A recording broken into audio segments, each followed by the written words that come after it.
Presidente, a maioria da primeira turma entendeu que houve sim uma tentativa de golpe de Estado e de abolição violenta do Estado Democrático de Direito.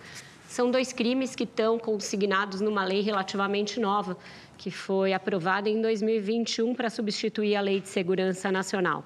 Com isso, o primeiro ex-presidente da República foi condenado por tentar um crime contra a democracia.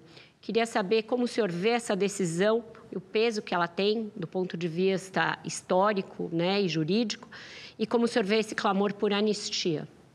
Olha, são duas coisas distintas, né, Vera, se você me permite. A primeira delas, isto me chamou muito a atenção, é a de que houve uma divergência lá no julgamento, não é? O ministro Fux deu um voto longo, não é? E os 4 outros ministros deram voto noutra direção. Foram todas, digamos assim, votos muito adequados. A intelectualidade jurídica que lá se manifestou foi muito adequada. Agora, o que me chama a atenção é o seguinte, interessante, eu digo isso porque, como você disse no início da fala, né, eu prego muito essa pacificação, a tranquilização do país, que não é coisa fácil.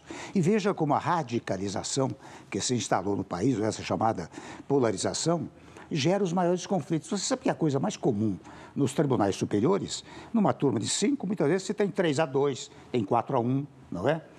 No plenário você tem 8-3, 8-5, são interpretações jurídicas, mas veja como essa radicalização, Vera, cria problemas para o país.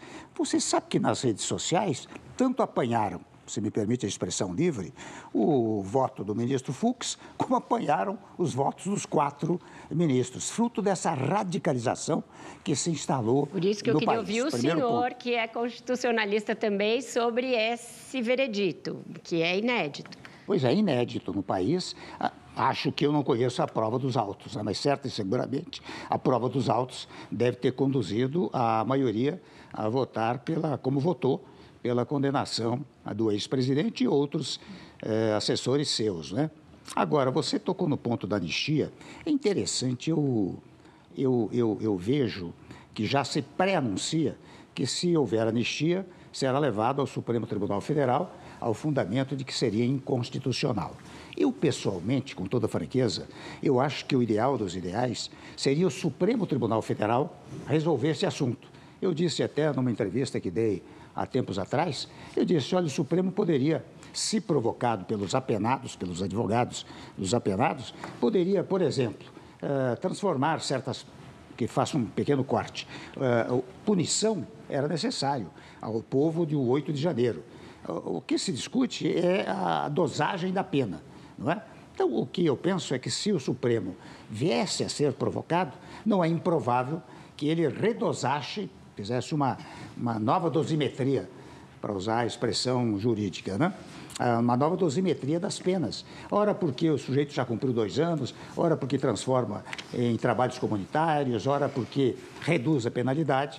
Mas, se isto não for possível, até muito recentemente, eu conto a vocês todos que um colega meu, advogado, eu não estou autorizado a dizer o nome dele aqui, eu não falei com ele, mas ele me mandou uma proposta muito interessante. Ele disse, olha, se o Supremo tiver dificuldade de natureza processual, o que poderia haver era uma espécie de modificação legislativa. Por exemplo, a depredação de prédios públicos. A condenação é de 3 a 6 anos. Você reduz para 1 a 3 anos na legislação.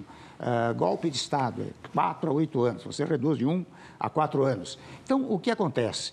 Como a norma penal ela retroage em favor do réu, os réus todos poderiam ir lá e o Supremo teria um fundamento. Agora, tudo isso, Vera, com muita franqueza, ela deriva, ela deve ser uma conjunção de pensamentos. Não pode partir de um único poder. Entendi. Então, eu aqui tomo a liberdade de propor uma espécie de pacto nacional. Acho que o Brasil está precisando de um pacto que reúna os 3 poderes, reúna entidades da sociedade civil e até chamamento para membros da oposição. Para dizer, olha aqui, vamos reconstruir o Brasil. Vamos ver que país nós estamos e para onde nós vamos. Acho que isso seria fundamental. São palavras preliminares que eu dou. O senhor adora